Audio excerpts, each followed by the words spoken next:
नमस्कार, स्वागत है आपका अपने YouTube चैनल चिराग इंस्टीट्यूट आईएएस पीसीएस में। आज हम लोग चर्चा करेंगे क्लास 6 एनसीईआरटी चैप्टर 9 के बारे में। जैसा कि आप देख पा रहे हैं कि चैप्टर का नाम ही है राजा, ठीक है, व्यापारी, राजा और तीर्थयात्री, और इनसे संबंधित जितने भी तथ्य हैं उन सभी को देखने का प्रयास करेंगे। तो चलिए शुरू करते हैं। जैसा कि आज का हमारा टॉपिक ही है कि व्यापारी, राजा और तीर्थयात्री। जैसा लिखा गया कि भारत में घूमती जगनी, ठीक है, एक जगनी को पात्र रख करके इस चैप्टर को, मतलब आप देख पा रहे हैं कि हर एक चैप्टर में किसी को पात्र रख करके चैप्टर का विकास हुआ है, ठीक है, चैप्टर का एक एक करके आगे की ओर वह बढ़ा है ताकि आप लोग को चैप्टर एकदम अच्छे से समझ में आ जाए। लिखा हुआ है कि जगनी अपने गांव के मेले की आस लगाए बैठी थी। स्टील के चमकदार बर्तन, रंग बिरंगे प्लास्टिक की बाल्टियां, सोख रंगों के फूलों के प्रिंटों वाले कपड़े, चाबी से चलने वाले मजेदार खिलौने उसे बहुत अच्छे लगते थे। इन चीजों को बेचने वाले दुकानदार बसों और ट्रकों पर आते थे और रात को अपना सामान समेटकर वापस चले जाते थे। जगनी को हैरानी होती थी कि ये लोग हमेशा इस तरह क्यों घूमते रहते हैं, आखिर में वो इस तरह से घूम करके ही क्यों खरीद बिक्री करते हैं। उसकी माँ ने बताया कि वे लोग व्यापारी थे। वे चीजों को उन जगहों से खरीदते थे जहां ये बनाए जाते थे और फिर उन्हें मेले में बेचते थे। ठीक है, यह जो मेला होता था वो केवल एक दिन का मेला नहीं था, बल्कि वह अलग अलग जगहों पे लगने वाला मेला था जहां पे उसे बेच करके फिर वो नेक्स्ट वो दूसरे जगह में उसे बेचने चले जाते थे। अगला है आपका व्यापार और व्यापारियों के बारे में जानकारी। तो हमें कैसे पता चलता है, जैसा कि अध्याय 9 में तुमने उत्तर के काले पॉलिश वाले बर्तनों के बारे में पढ़ा है। ये खूबसूरत बर्तन, खास तौर से इनकी कटोरियां तथा थालियां, इस उपमहाद्वीप के अनेक पुरास्थलों से मिले हैं। सवाल उठता है कि इन जगहों पर ये बर्तन आखिर में कैसे पहुंचे होंगे। ऐसा अनुमान लगाया जाता है कि जहां ये बनते थे वहां से व्यापारी उन्हें ले जाकर अलग अलग जगहों पर बेचते थे। दक्षिण भारत सोना यानी कि कर्नाटक के बारे में बात कर रहा है, मसाले केरल, खास तौर पर काली मिर्च और कीमती पत्थरों के लिए प्रसिद्ध था। काली मिर्च की रोमन साम्राज्य में इतनी मांग थी कि इसे काले सोने के नाम से बुलाते थे। तो आपसे एग्जाम में पूछा जा सकता है, ब्लैक पेपर जिसे इंग्लिश में कहते हैं, ठीक है, ब्लैक पेपर, ठीक है, हिंदी में इसे गोल मिर्च भी कहा जाता है, ठीक है, गोल मिर्च, ठीक है, गोल मिर्च, और कहीं कहीं पे इसे गोलकी भी कहा जाता है, तो ये भी आप ध्यान में रखेंगे। ठीक है, तो दक्षिण भारत में, ठीक है, ये काली मिर्च इतनी ज्यादा पसंद, मतलब इतने ज्यादा इसका डिमांड था कि जिसकी वजह से लोग इसे काले सोने के नाम से बुलाते थे। व्यापारी इन सामानों को समुद्री जहाजों और सड़कों के रास्ते रोम पहुंचाते थे, वही रोम जिसकी राजधानी इटली है। दक्षिण भारत में ऐसे अनेक रोमन सोने के सिक्के मिले हैं। इससे यह अंदाजा लगाया जाता है कि उन दिनों रोम के साथ बहुत अच्छा व्यापार चल रहा था। ठीक है, चाहे वो मसालों का व्यापार हो या फिर वो सोने के व्यापार हो या फिर वो गोल मिर्च का यानी कि काली मिर्च का व्यापार हो। ठीक है, ऐसे करते हम लोग आगे बढ़ते हैं। नेक्स्ट अगला है कि व्यापार से जुड़ी एक कविता। एक कविता क्या लिखी गई है उसको हम लोग देख लेते हैं एक बार, कि व्यापार के प्रमाण हमें संगम कविताओं, संगम कविता का, संगम साहित्य का संबंध किससे है, तो वह तमिल से है। ये भी आप ध्यान में रखेंगे। ठीक है, में भी मिलते हैं। नीचे लिखी कविता में पूर्वी समुद्र तट पर स्थित पुहार पत्तन पर लाए जाने वाले माल का वर्णन मिलता है।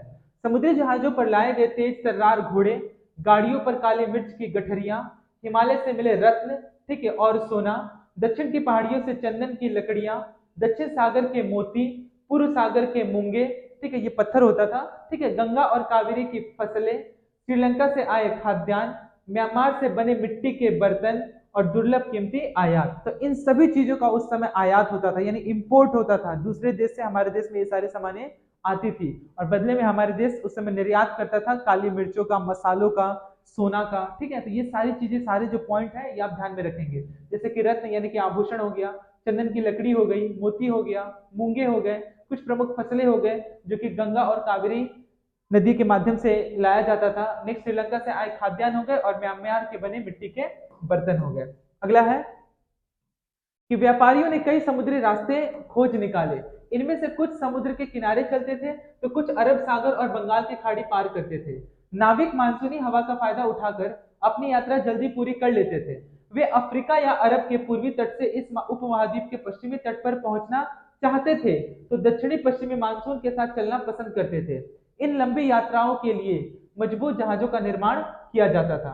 अगला है समुद्र तटों से लगे राज्य। इसमें क्या लिखा हुआ है कि इस उपमहाद्वीप के दक्षिणी भाग में बड़ा तटीय प्रदेश है। इनमें बहुत से पहाड़, पठार और नदी के मैदान हैं। नदियों के मैदानी इलाकों में कावेरी का मैदान सबसे उपजाऊ है।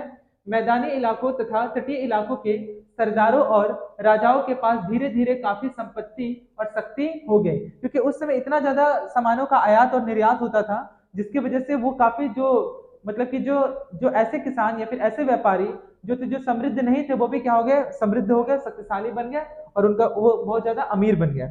संगम कविताओं में मुविंदार, वेरी वेरी इंपॉर्टेंट, ठीक है, मुविंदार, इसका संबंध आपका पांड्य पांड्य चेर राज्यों से है, ठीक है। आगे हम लोग पढ़ेंगे इसको क्वेश्चन आंसर में कि चर्चा मिलती है यह एक तमिल शब्द है, ठीक है, मुविंदार, जिसका अर्थ है तीन मुखिया। तो आपसे एग्जाम में पूछा जा सकता है कि मुविंदार का क्या अर्थ है, तो मुविंदार का अर्थ है तीन मुखिया, यह भी आप ध्यान में रखेंगे। ये जो छोटा छोटा जो प्रश्न है ना, यही एग्जाम में पूछा जाता है, जिसे हम लोग इग्नोर कर देते हैं, ठीक है, यही वेरी वेरी इंपॉर्टेंट है। अगला है, इसका प्रयोग तीन शासक परिवारों के मुखियाओं के लिए किया गया है। ये थे कौन कौन, जैसा कि मैंने अभी बताया, ठीक है। मुविंदार जो शब्द है ये प्रयोग किया गया चोल, चेर तथा पांड्य के लिए, जो करीब 2300 साल पहले दक्षिण भारत में काफी शक्तिशाली माने जाते थे। वापस से एक बार मैं आप लोगों को बता दूं कि ये जो वर्ड जो लिखा हुआ है यहाँ पर मुविंदार, ठीक है, ये जो मुविंदार है लिखा है ना कि यहाँ एक तमिल शब्द है जो कि तीन मुखिया, जिसका अर्थ है तीन मुखिया। तो वो जो तीन मुखिया थे, वो तीन मुखिया कौन थे मुविंदार के लिए, तो वो तीन मुखिया यही थे आपके चोल, चेर तथा पांड्य। चोल, चेर तथा पांड्य, जो करीब 2300 साल पहले दक्षिण भारत में काफी शक्तिशाली माने जाते थे। इन तीनों मुखियाओं के अपने दो दो सत्ता केंद्र थे, इनमें से एक तटीय हिस्से में और दूसरा अंदरूनी हिस्से में था। इस तरह 6 केंद्रों में से 2 बहुत महत्वपूर्ण थे, एक चोलों का पत्तन कुहार या कावेरी पट्टिनम और दूसरा था पांड्यों की राजधानी मदुरई, ठीक है। ये मुखिया लोगों से नियमित कर के बजाय उपहारों की मांग करते थे, यानी कि उस समय टैक्स वसूला नहीं जाता था। इससे पहले अध्याय में हम लोगों ने क्या देखा कि नियमित रूप से कर वसूला जाता था, लेकिन अनियमित रूप से नजरानी के रूप में तोहफे उनसे मांगे जाते थे। लेकिन यहाँ पे दबाव किस पे डाला गया, कर को छोड़ करके यहाँ दबाव डाला गया उपहारों पर। कभी कभी ये सैनिक अभियानों पर भी निकल पड़ते थे और आसपास के इलाकों से शुल्क वसूल कर लाते थे। इनमें से कुछ धन वे अपने पास रख लेते थे, बाकी अपने समर्थकों, नाते रिश्तेदारों, सिपाहियों तथा कवियों के बीच बांट देते थे। यहाँ पे कवियों का चर्चा इसलिए किया गया क्योंकि उनके दरबार में कुछ पोट कवि थे, ठीक है ना, पोट पोएट थे, ठीक है, उन्हीं को वो क्या करते थे, दान में दे दिया करते थे। क्यों दे दिया करते थे, ताकि वो साम्राज्य के बारे में वो क्या कर सके, बहुत ज्यादा लिख सके, ताकि लोगों को पता चल सके, ठीक है। अगला है, अनेक संगम कवियों ने उन मुखियाओं की प्रशंसा में कविताएं लिखी हैं जो कीमती जवाहरात, सोने, घोड़े, हाथी, रथ या सुंदर कपड़े दिया करते थे। अगला है आपका कि इनके इसके लगभग 200 वर्षों के बाद पश्चिम भारत, ठीक है, में सातवाहन नामक राजवंश का प्रभाव बढ़ गया। सातवाहन वंश के जो संस्थापक थे, ये आपसे पूछा जा सकता है एग्जाम में, ठीक है। तो सातवाहन वंश के जो संस्थापक थे उनका नाम क्या था, तो उनका नाम था सिमुक, यह भी आप ध्यान में रखेंगे। लेकिन सातवाहन वंश के जो सबसे प्रतापी और सबसे सर्वश्रेष्ठ जो राजा थे, उनका नाम था गौतमी पुत्र सातकर्णी, ठीक है, गौतमी पुत्र सातकर्णी। आपका एग्जाम में दोनों दिया रहेगा, इसलिए कंफ्यूज बिल्कुल भी मत होइएगा, ठीक है। गौतमी पुत्र सातकर्णी सबसे प्रतापी और सर्वश्रेष्ठ राजा थे, लेकिन सातवाहन वंश के जो संस्थापक थे उनका नाम क्या था, सिमुक, यह भी आप ध्यान में रखेंगे, ठीक है। अगला है, सातवाहनों का सबसे प्रमुख राजा था गौतमी पुत्र श्री सातकर्णी, तथा उसके बारे में हमें उसकी मां गौतमी बलश्री के एक अभिलेख से पता चलता है। वह और अन्य सभी सातवाहन शासक दक्षिणापथ के स्वामी कहे जाते थे। दक्षिणापथ का शाब्दिक अर्थ दक्षिण की ओर जाने वाला रास्ता होता है। पूरे दक्षिणी क्षेत्र के लिए भी यही नाम प्रचलित था। श्री सातकर्णी ने पूर्वी, पश्चिमी तथा दक्षिणी तटों पर अपनी सेनाएं भेजी थी। एक बार मैं डिस्कस कर दे रहा हूं आपका कि इसमें से टोटल जो कौन कौन से वंश पहले आए, फिर उसके बाद कौन सा वंश आया, एक एक करके, ताकि आपको चीजों को समझने में काफी ज्यादा आसानी हो, ठीक है। तो पहले जो वंश आया वह वंश था आपका हर्यक वंश, ठीक है। अच्छे से समझने और देखने का प्रयास करेंगे आप लोग, ठीक है। पहला जो वंश आया वह आया हर्यक वंश। हर्यक वंश के बाद आया आपका शिशुनाग वंश। क्रम आपसे एग्जाम में पूछा जाता है, तो आप बिल्कुल भी कंफ्यूज नहीं होइएगा, ठीक है। हर्यक वंश के बाद शिशुनाग वंश, उसके बाद आया नंद वंश, उसके बाद आया आपका मौर्य वंश, उसके बाद आया आपका शुंग वंश, उसके बाद नेक्स्ट है आपका कर्ण वंश और अंतिम वंश है आपका सातवाहन वंश। तो ये एग्जाम में आपसे इसका क्रम पूछा जाता है, तो ये क्रम जरूर ध्यान रखिएगा, ठीक है, ये एक हो गया, ये दूसरा, ये तीसरा, ये चौथा, पांच, छठा और ये सातवां। ठीक है, पहला हर्यक वंश, उसके बाद शिशुनाग वंश, फिर नंद वंश, मौर्य वंश, शुंग वंश, कर्ण वंश और सातवाहन वंश। इसका संस्थापक पूछा जा सकता है, तो हर्यक वंश के जो संस्थापक थे उनका नाम था आपका बिंबिसार। ठीक है, बिंबिसार। अगला है आपका शिशुनाग वंश के जो संस्थापक थे, ये खुद शिशुनाग ही थे। नंद वंश के संस्थापक कौन थे, तो इसका उत्तर हो जाएगा आपका महापद्म नंद। ठीक है, अगला है आपका मौर्य वंश के संस्थापक कौन थे, तो वो तो चाणक्य थे, लेकिन इसके जो राजा थे वो कौन थे, चंद्रगुप्त मौर्य। ठीक है, चंद्रगुप्त मौर्य। और इन्हीं चंद्रगुप्त मौर्य के बेटे का नाम था बिंदुसार। ठीक है, और बिंदुसार के बेटे का नाम था आपका अशोक। ठीक है, और अशोक के बेटे का नाम था महेंद्र। शुंग वंश के जो राजा थे उनका नाम था, संस्थापक थे, उनका नाम था पुष्यमित्र शुंग। ठीक है, अगला है कर्ण। इसके जो राजा का नाम था, संस्थापक का नाम था, उनका नाम है वासुदेव। ठीक है, और लास्ट मैंने सातवाहन, ये मैंने बता ही दिया। सातवाहन वंश से कौन संबंधित है, तो उनका नाम था आपका सिमुक। ठीक है, तो इस तरह से ये वंश था, वंशों का क्रम है, आप इसे जरूर ध्यान में रखेंगे, आपसे एग्जाम में पूछा जाता है। ठीक है, ये बिल्कुल ध्यान रखिएगा। हर्यक वंश, शिशुनाग वंश, नंद वंश, मौर्य वंश, शुंग वंश, कर्ण वंश, उसके बाद सातवाहन वंश। आगे देखते हैं हम लोग रेशम मार्ग की कहानी। अगला है रेशम मार्ग की कहानी। कीमती चमकीले रंग और चिकनी मुलायम बनावट की वजह से रेशमी कपड़े अधिकांश समाज में बहुमूल्य माने जाते हैं। रेशमी कपड़ा तैयार करना एक जटिल प्रक्रिया है। रेशम के कीड़े से कच्चा रेशम निकालकर सूत कताई होती है और फिर उससे कपड़ा बुना जाता है। रेशम बनाने की इस तकनीक का आविष्कार सबसे पहले चीन में करीब आज से लगभग 7000 साल वर्ष पहले हुआ। तो ये जो तकनीक का जो इस्तेमाल हुआ सबसे पहले किस देश ने किया, चीन ने किया इसे। ठीक है, उसके बाद इस तकनीक को उन्होंने हजारों साल तक बाकी दुनिया से छुपाए रखा। यानी कि चीन ने जो है ये जो तकनीक है रेशम से कपड़े बनाने की, इसकी तकनीक को वो जान चुका था आज से लगभग 7000 साल पहले, लेकिन कई सालों तक उसने क्या किया, इसे दुनिया से छुपा करके रखा। ठीक है, पर चीन से पैदल, घोड़ों या ऊंटों पर कुछ लोग दूर दूर की जगहों पर जाते थे और अपने साथ रेशमी कपड़े भी ले जाते थे। जिस रास्ते से ये लोग यात्रा करते थे वह रेशम मार्ग सिल्क रूट कहलाता था, और इसी सिल्क रूट पर टैक्स वसूलने, कर वसूलने का जो काम करता था वो कुषाण वंश का राजा कनिष्क था, के नाम से प्रसिद्ध हो गया। कभी कभी चीन के शासक ईरान और पश्चिमी एशिया के शासकों को उपहार के तौर पर रेशमी कपड़े भेजते थे, क्योंकि लोग इससे अनभिज्ञ थे, जानते नहीं थे कि आखिर में रेशमी कपड़ा क्या होता है, इसका मूल्य क्या होता है, क्योंकि इसे चीन ने छुपा करके रखा था। इसलिए जब ये कपड़ा जब सामने वो उपहार के रूप में जब पेश करता था, तो कई राजा इसे देख करके काफी ज्यादा अचंभित थे कि ये कितना सुंदर कपड़ा है, कहाँ से लाया गया है या फिर कितना कीमती है। तो न चाहते हुए भी इसका जो कीमती न होने की वजह से भी इसकी कीमत को बढ़ाया गया। उस समय इतना ज्यादा इसका वर्चस्व था। करीब 2000 साल पहले रोम के शासकों और धनी लोगों के बीच रेशमी कपड़े पहनना एक फैशन बन गया। इसकी कीमत बहुत ही ज्यादा होती थी, क्योंकि चीन से इसे लाने में दुर्गम पहाड़ी और रेगिस्तानी रास्तों से होकर जाना पड़ता था। यही नहीं, रास्ते के आसपास रहने वाले लोग व्यापारियों से यात्रा शुल्क भी मांगते थे, उसे वसूलने के लिए। ठीक है, अगला है आपका मानचित्र 6 को देखो। ठीक है, इसमें सिल्क रूट तथा इसकी शाखाओं को दिखाया गया है। इसके बारे में मैंने किसी चैप्टर में चर्चा किया है। शाखाओं को दिखाया गया है। कुछ शासक इसके बड़े बड़े हिस्सों पर अपना नियंत्रण करना चाहते थे। क्यों नियंत्रण करना चाहते थे? क्योंकि इससे आने जाने वाले जितने भी शासक या फिर राजा होते थे या फिर कोई भी व्यक्ति या फिर व्यापारी होता था, उनसे उसके बदले में उससे शुल्क वसूला जाता था, उनसे टैक्स लिया जाता था। ठीक है, तो एक कमाई का एक जरिया बन गया था। इसीलिए कई राजा चाहते थे उस पर अपना आधिपत्य या फिर उस पर अपना कब्जा करना, क्योंकि इस रास्ते पर यात्रा कर रहे व्यापारियों उन्हें कर, शुल्क तथा तोहफे के जरिए लाभ मिलता था।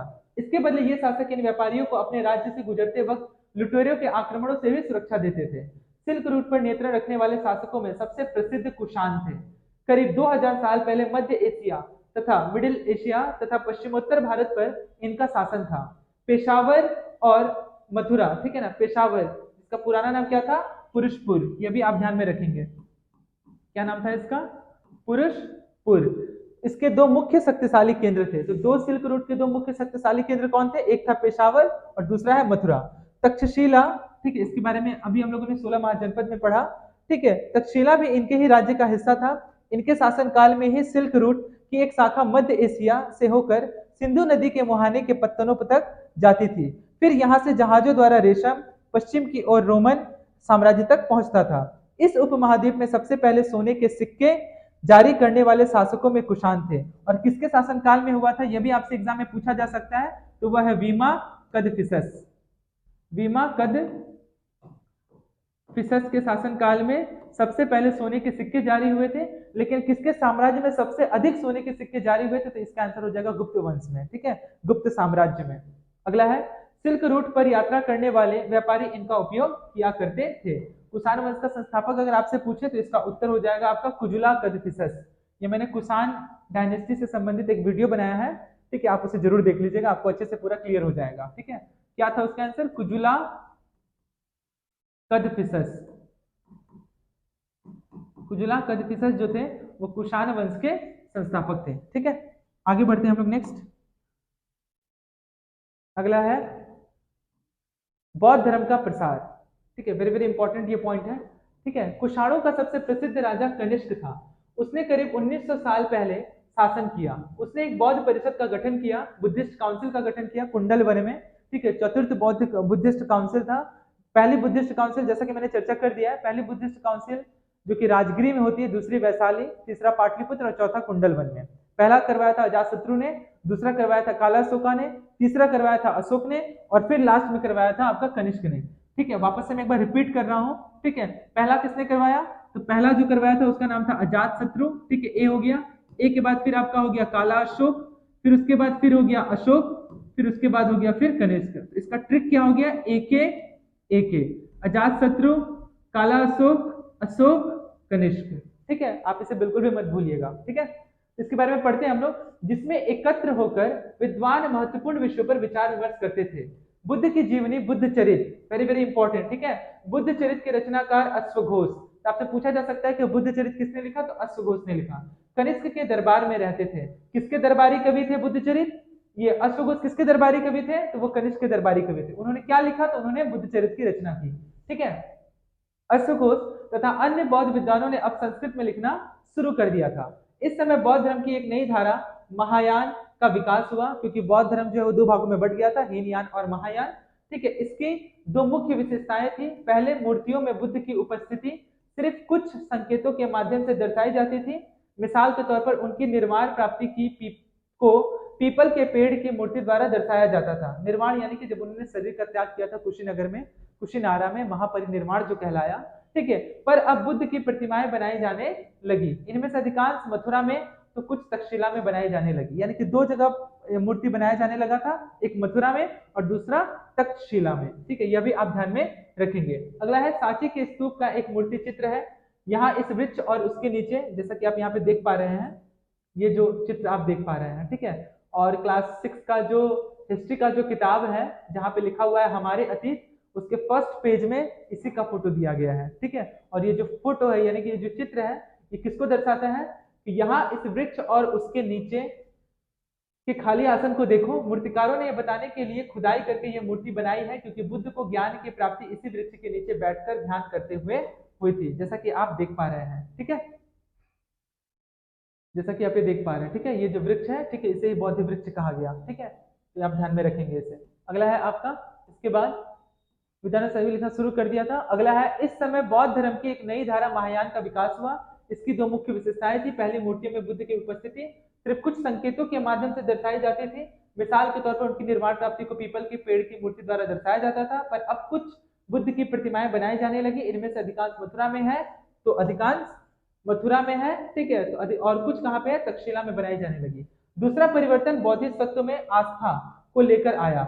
बौद्धिस्ट तत्व उन्हें कहते हैं, वेरी वेरी इंपॉर्टेंट। ठीक है, ये आपसे एग्जाम में पूछा जाएगा। ठीक है, कि बौद्धिस्ट तत्व उन्हें कहते हैं जो ज्ञान प्राप्ति के बाद एकांतवास करते हुए ध्यान साधना कर सकते थे, लेकिन ऐसा करने के बजाय वे लोगों को शिक्षा देने और मदद करने के लिए सांसारिक परिवेश में ही रहना ठीक समझने लगे। क्योंकि अकेले रहेंगे और भूख और उपास रहेंगे तो कब तक आखिर अपने शरीर को इस तरह से ठेस पहुंचाते रहेंगे, इससे हम लोगों तक नहीं पहुंच पाएंगे। ठीक है, इससे में मुक्ति तो मिल जाएगी, लेकिन हम बातों को, जिस ज्ञान को अर्जन करके हम समाज को पहुंचाना चाहते हैं, उसे हम नहीं पहुंचा पाएंगे। यही वजह है कि बौद्धिस्ट उन्हें कहा गया जो ज्ञान प्राप्ति के बाद एकांतवास करते हुए ध्यान साधना कर सकते थे, लेकिन उन्होंने ऐसा नहीं किया। ऐसा करने के बजाय वे लोगों को शिक्षा देने और मदद करने के लिए सांसारिक परिवेश में रहना ठीक समझे। ठीक है, उम्मीद करता हूं कि यह पॉइंट आपको अच्छे से क्लियर हुआ होगा। एकांतवास करते हुए, लेकिन ऐसा करने के बजाय सांसारिक परिवेश में ही रहना ठीक समझे। धीरे धीरे बोधिसत्व की पूजा काफी लोकप्रिय हो गई और पूरे मध्य एशिया, चीन और बाद में कोरिया, जो कि साउथ कोरिया नॉर्थ कोरिया दो भागों में बटा हुआ है आज, तथा जापान तक भी फैल गई। बौद्ध धर्म का प्रसार पश्चिमी और दक्षिणी भारत में हुआ, जहां बौद्ध भिक्षुओं के रहने के लिए पहाड़ों में दर्जनों गुफाएं क्या की गई, खोदी गई। ठीक है, जिसे बिहार कहा जाने लगा। इनमें से कुछ गुफाएं राजा और रानियों के आदेश पर बनाई गई, तो कुछ व्यापारियों तथा कृषकों द्वारा। इनमें से ज्यादातर गुफाएं पश्चिमी घाट के दर्रों के पास बनाई गई थी। दक्कन के शहरों और तटों के समृद्ध बंदरगाहों और इन्हें जोड़ने वाली सड़कें भी इन्हीं दर्रों से होकर गुजरती थी। ऐसा लगता है कि यात्रा करने वाले व्यापारी इन गुफाओं वाले मठों में विश्राम के लिए रुकते होंगे। बौद्ध धर्म दक्षिण पूर्व की ओर श्रीलंका, म्यांमार, थाईलैंड तथा इंडोनेशिया सहित दक्षिण पूर्व एशिया के अन्य भागों में भी पूरी तरह से फैला। आगे देखते हैं हम लोग। बाएं में जो आप देख पा रहे हैं कि मथुरा में बनी बुद्ध की एक प्रतिमा का चित्र है। ठीक है, बाईं ओर जो आप देख पा रहे हैं, ये वाला जो चित्र देख पा रहे हैं। और अगला है कि दाएं में तक्षशिला में ये जो चित्र जो बना है, ये मथुरा में बना हुआ है। ठीक है, ये मथुरा में बना हुआ है। और दाएं तरफ जो आप देख रहे हैं, तक्षशिला में बनी हुई एक प्रतिमा है, जो कि गौतम बुद्ध की बनी हुई एक मूर्ति का चित्र है। अगला है, इन चित्रों को देखकर बताओ कि इनके बीच क्या क्या समानताएं और क्या क्या भिन्नताएं हैं। ठीक है, तो ये दो कला है, दो कला से समृद्ध है, जैसा कि आप फोटो में देख पा रहे हैं। ठीक है, ये मथुरा कला में बनाई गई है। ठीक है, ये मथुरा से संबंधित है, और ये जो है आपका संबंधित है तक्षशिला से। ठीक है, जो कि आप देख पा रहे हैं इस तस्वीर में। तो यानी कि जो मूर्ति कला जो थी, ठीक है ना, जो उस समय में, तो दो भागों में विभक्त था, दो इसके प्रमुख केंद्र थे। ठीक है, एक आपका मथुरा और दूसरा आपका तक्षशिला। ठीक है, आगे बढ़ते हैं। अगला है, नेक्स्ट है, थेरवाद नामक बौद्ध धर्म का आरंभिक रूप इन क्षेत्रों में कहीं अधिक प्रचलित था। ठीक है, तीर्थयात्रियों की जिज्ञासा। ठीक है, ये कार्ले की गुफा है, जैसा कि आप देख पा रहे हैं। एग्जाम में पूछा जा सकता है कि कार्ले की गुफा कहाँ पे है, तो कार्ले की गुफा महाराष्ट्र में है। ठीक है, थेरवाद नामक, जैसा कि यहाँ लिखा हुआ है, थेरवाद नामक बौद्ध धर्म का आरंभिक रूप इन क्षेत्रों में कहीं अधिक प्रचलित था। तीर्थयात्रियों की जिज्ञासा, यानी कि उन्हें जानने की क्या इच्छा थी। व्यापारी काफिलों में तथा जहाजों पर दूर दूर जाया करते थे। जहाजों यानी कि पानी के जहाज के बारे में बात किया जा रहा है। बहुत से तीर्थयात्री भी उनके साथ यात्रा पर निकल पड़ते थे। ठीक है, चीजों को जानने के लिए, अलग अलग रहन सहन, खान पान से परिचित होने के लिए। अगला वर्ड दिया हुआ है आपका तीर्थयात्री। तीर्थयात्री का क्या मतलब है? तीर्थयात्री वे स्त्री पुरुष, यानी कि तीर्थयात्री में केवल पुरुष ही शामिल नहीं थे, बल्कि उसमें स्त्री और पुरुष दोनों ही शामिल, केवल पुरुष शामिल नहीं थे, उसमें स्त्री भी शामिल थे, जो प्रार्थना के लिए पवित्र स्थानों की यात्रा किया करते थे। इसी तरह भारत की यात्री, इसी तरह वेरी वेरी इंपॉर्टेंट, यहाँ से प्रश्न स्टार्ट होता है आपका। ठीक है, इसी तरह भारत की यात्रा पर आया चीनी बौद्ध तीर्थयात्री फाहियान, जिसे फाहियान कहा गया, इसके द्वारा लिखा गया किताब का नाम है फू यू की। यह भी आपसे एग्जाम में पूछा जाएगा। ठीक है, फू यू की। और वेन सांग ने एक किताब लिखा था, वेन सांग के द्वारा लिखा गया किताब का नाम है सी यू की। ठीक है, सी यू की। तो ये याद करना काफी ज्यादा आसान है। ठीक है, फाशियान, यही फाहियान कहलाया। फॉ लिखा हुआ है, इसलिए किताब का नाम क्या हो गया, फू यू की, और वेन सांग का क्या हो जाएगा, सी यू की। ठीक है, ये फाहियान याद रखिएगा, बहुत लोग कंफ्यूज होते हैं फू यू की सी यू की में। तो फॉ से फाहियान, ये फॉ से फू यू की, बाकी जो है वो सी यू की किसके द्वारा लिखा गया, वो वेन सांग के द्वारा लिखा गया है। काफी प्रसिद्ध है। वह करीब 1600 साल पहले आया, और स्वेन सांग 1400 साल पहले भारत आया। स्वेन सांग यानी कि वेनसांग के बारे में बात किया जा रहा है। और उसने करीब 50 साल बाद इत्सिंग आया। पहले कौन आया, फाहियान। तो ये क्रम पूछा जाता है आपसे एग्जाम में कि पहले कौन आया, फिर उसके बाद कौन आया, फिर उसके बाद कौन आया। तो पहले फाहियान आया, उसके बाद वेनसांग आया, और वेनसांग के बाद आया आपका इत्सिंग। जरूर ध्यान रखिएगा, पहले फाहियान, उसके बाद वेनसांग, उसके बाद आया इत्सिंग। वे सब बुद्ध के जीवन से जुड़ी जगहों और प्रसिद्ध मठों को देखने के लिए भारत आए थे। इनमें से प्रत्येक तीर्थयात्री ने अपनी यात्रा का वर्णन लिखा है। इन्होंने अपनी यात्रा के दौरान आई मुश्किलों के बारे में भी लिखा है। इन यात्राओं में कई वर्ष लग जाया करते थे। जिन देशों और मठों को उन्होंने देखा, उनके बारे में उन्होंने लिखा, और उन किताबों के बारे में भी उन्होंने लिखा जिन्हें वे अपने साथ ले गए थे। तो फाहियान के द्वारा लिखा गया किताब का नाम फू यू की था, और वेन सांग के द्वारा लिखा गया किताब का नाम सी यू की था। ये दोनों पॉइंट आप ध्यान में रखेंगे। अगला है, फाहियान चीन वापस कैसे लौटा। फाहियान ने अपने घर चीन वापस लौटने के लिए अपनी यात्रा बंगाल से शुरू की। वह व्यापारियों के एक जहाज पर चढ़ा, मुश्किल से जहाज यानी कि पानी के जहाज पर चढ़ा। मुश्किल से वे 2 दिन ही चल पाए थे कि एक समुद्री तूफान में फंस गए।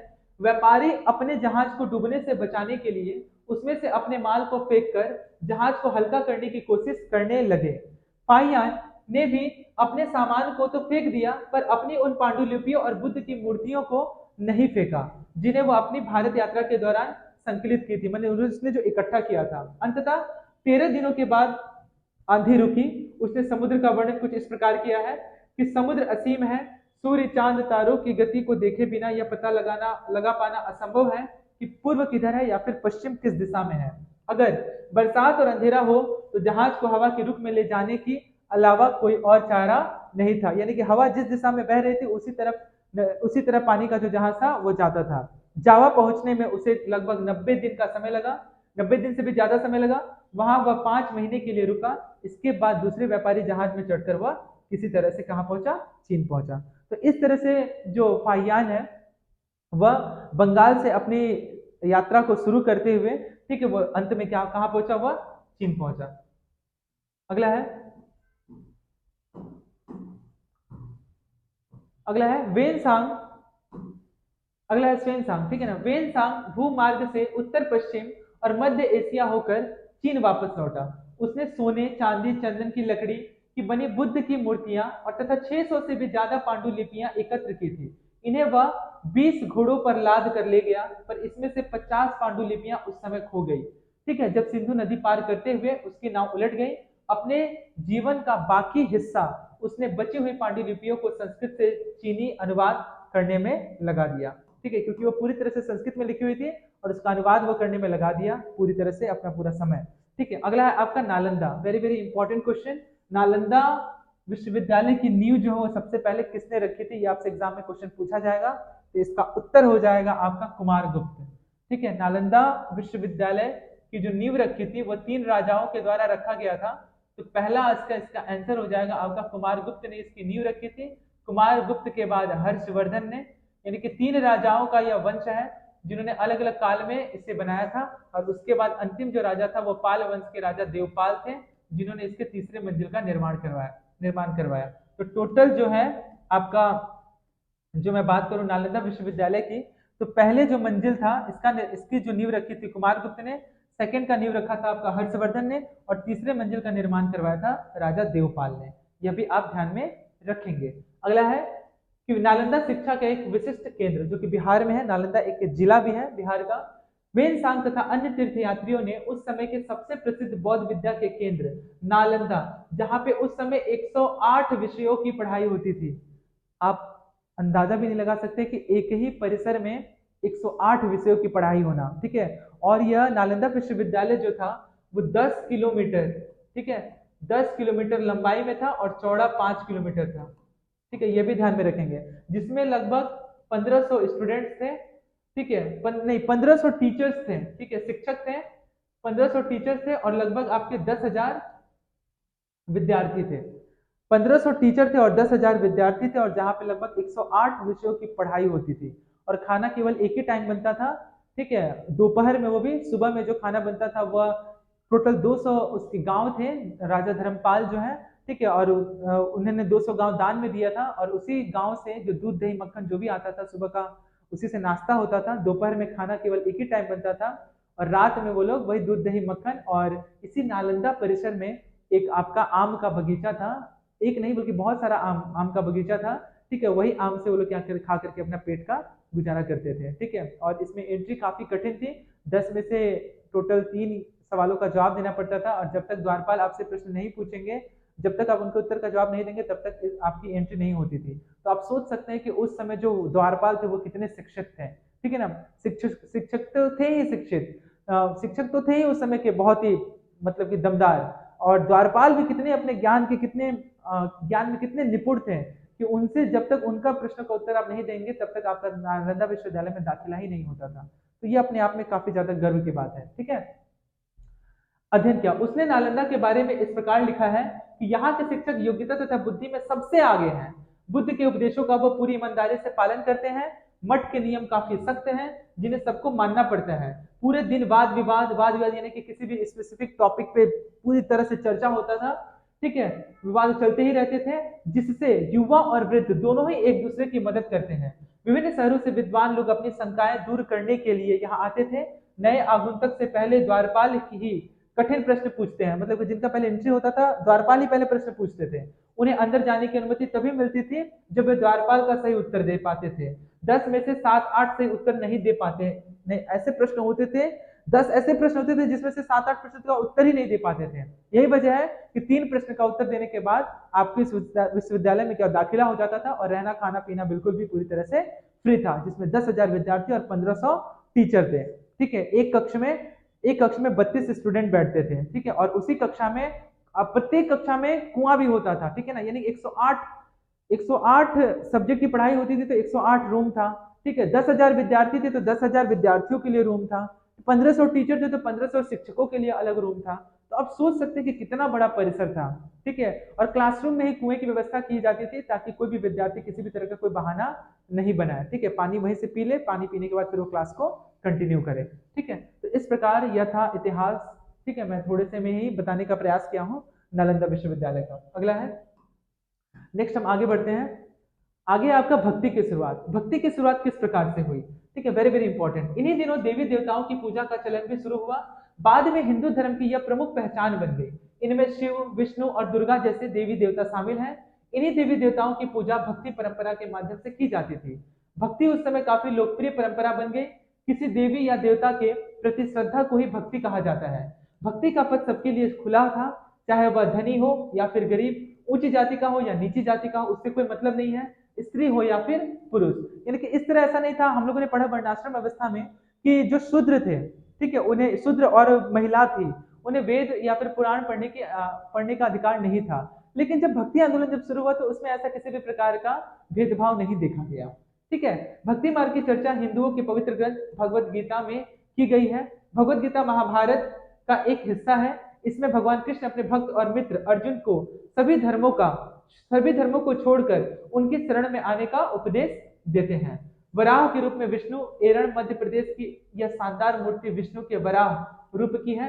पुराणों के अनुसार जल में डूबी पृथ्वी को बचाने के लिए विष्णु ने वराह रूप धारण किया था। यहाँ पृथ्वी को एक स्त्री के रूप में दर्शाया गया है। ठीक है, जैसा कि आप यहाँ पे देख पा रहे हैं। ठीक है, यही है वराह देवता की मूर्ति। ठीक है, ठीक है, इसकी मूर्ति हमारे शहर सिलीगुड़ी में भी है। सिलीगुड़ी में एक इस्कॉन मंदिर है, वहीं पर वराह देवता का भी एक बहुत ही सुंदर सा मूर्ति बनाया गया उसी इस्कॉन मंदिर के परिसर में। ठीक है, जैसा कि आप यह मूर्ति को देख पा रहे हैं। ठीक है, जो कहाँ पे, वापस एक बार मैं पढ़ दे रहा हूँ। वराह के रूप में विष्णु की मूर्ति है यह, जहाँ पे मध्य प्रदेश की एक शानदार मूर्ति विष्णु के वराह रूप की है।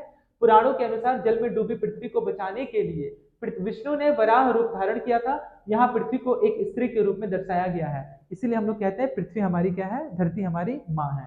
ठीक है, आगे बढ़ते हैं हम लोग। नेक्स्ट अगला है आपका, किसी देवी देवता के प्रति श्रद्धा कोई भक्ति कहा गया। ठीक है, किसी जाति, किसी भी पुरुष या फिर स्त्री के लिए किसी प्रकार कोई भेदभाव नहीं था। भक्ति मार्ग की चर्चा हिंदुओं के पवित्र ग्रंथ भगवत गीता में की गई है। भगवत गीता महाभारत का एक हिस्सा है।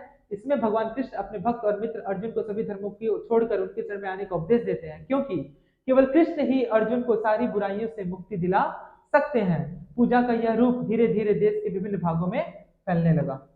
अगला है, भक्ति मार्ग अपनाने वाले आडंबर के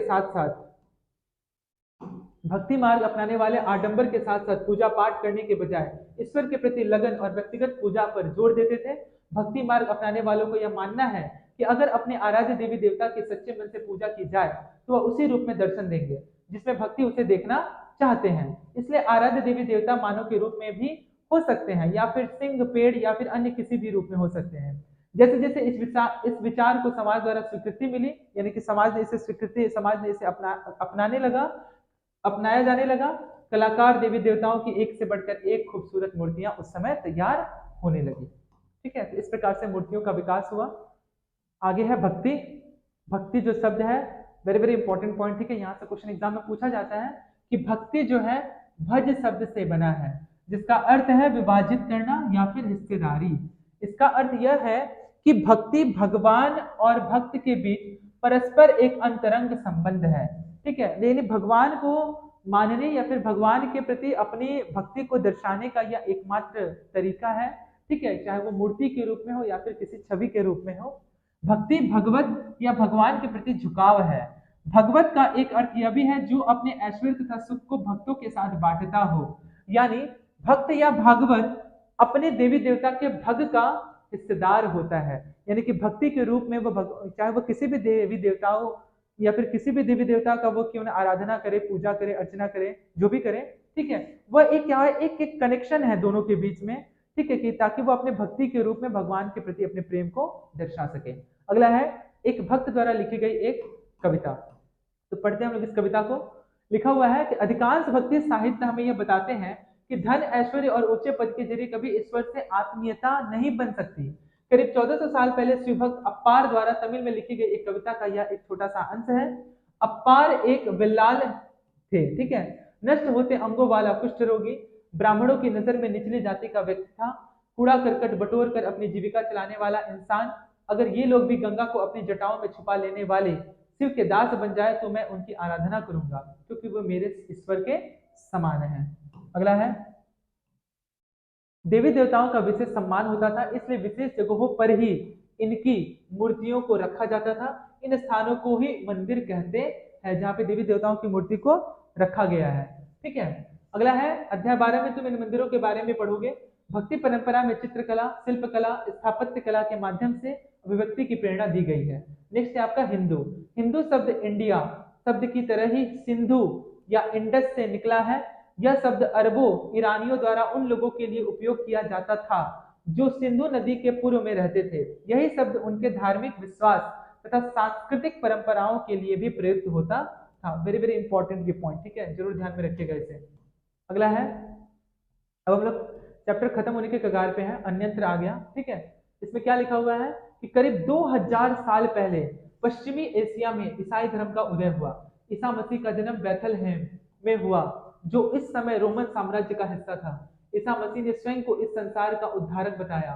उन्होंने दूसरे को प्यार देने और उसी तरह दूसरों पर विश्वास करने का उपदेश दिया जिस तरह हर व्यक्ति दूसरों से प्यार और विश्वास की उम्मीद करता है। बाइबल में, जो कि क्रिश्चियन जैसे कि हिंदू का धार्मिक पुस्तक का नाम भगवत गीता है, गीता है, पुराण है, महाभारत है, इन सभी सारी चीजें हैं, ठीक है।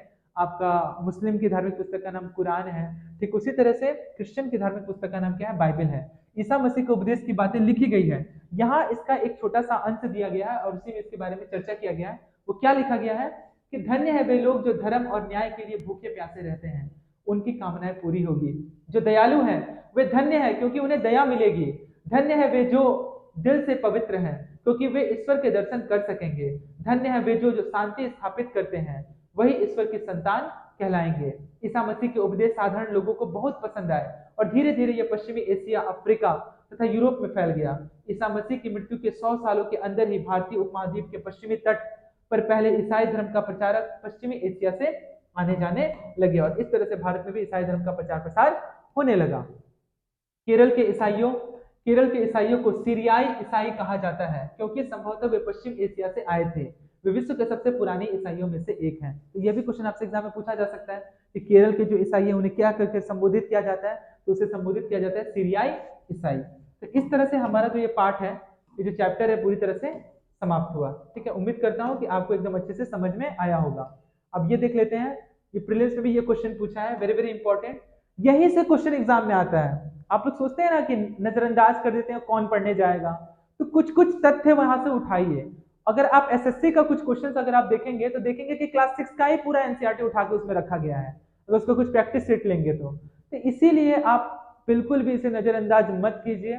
चाहे आप यूपीएससी के लिए पढ़ रहे हो या किसी भी सिविल सर्विस के लिए पढ़ रहे हो या फिर स्टाफ सिलेक्शन कमीशन या एसएससी के एग्जाम के लिए पढ़ रहे हो, तो बिल्कुल एनसीईआरटी से पढ़ना स्टार्ट कीजिए, क्योंकि जितना ज्यादा आप डीप में पढ़ाई करेंगे आपका आंसर राइटिंग उतना ही ज्यादा अच्छा और गहन और मजबूत होगा। मौका ही मत दीजिए कि आपका नंबर को काटा जाए, ठीक है। ये छोटे छोटे जो बिंदु है ना, यही आपको आपके जो नंबर है उसको बढ़ाने में कार्य करेंगे। इसलिए आप किसी भी तरह का कोई भी नजरअंदाज, अनदेखा बिल्कुल भी मत कीजिए, ठीक है। तो चलिए हम लोग देखते हैं, मिलान करो में उपयुक्त जोड़ों को बनाओ। तो क्या लिखा है, जैसे कि दक्षिणा पथ के स्वामी मुबिंदार, देखिए आ गया ना मुबिंदार, जैसा कि हम लोगों ने पढ़ा था। मुबिंदार का संबंध किससे है, चोल, चेर तथा पांड्य साम्राज्य से है, ठीक है। अगला है आपका स्वेनसांग कौन था, तो वेनसांग कौन था, एक चीनी यात्री था। अगला है आपका अश्वघोष ने किसकी अश्वघोष ने किसकी रचना की थी? तो अश्वघोष ने बुद्ध चरित की रचना की थी, जो किसके शासनकाल में था? जो कनिष्क के शासनकाल में था। ठीक है, अगला है आपका दक्षिणापथ का स्वामी कौन था? दक्षिणापथ का स्वामी था आपका सातवाहन शासक। ठीक है, सातवाहन वंश की नींव किसने रखी थी? तो वो नींव रखी थी आपका सिमुक ने, और इसका जो प्रतापी राजा था उसका नाम था गौतमीपुत्र सातकर्णी।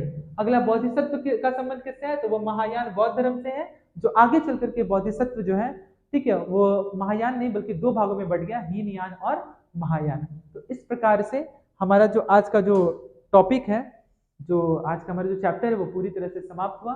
उम्मीद करता हूँ कि ये पूरे जो चैप्टर का जो तथ्य है और इसके जो कुछ मूल बिंदु हैं आप लोग को अच्छे से समझ में आए होंगे। आज के लिए इतना ही। नेक्स्ट क्लास में हम लोग चर्चा करेंगे अलग टॉपिक के बारे में।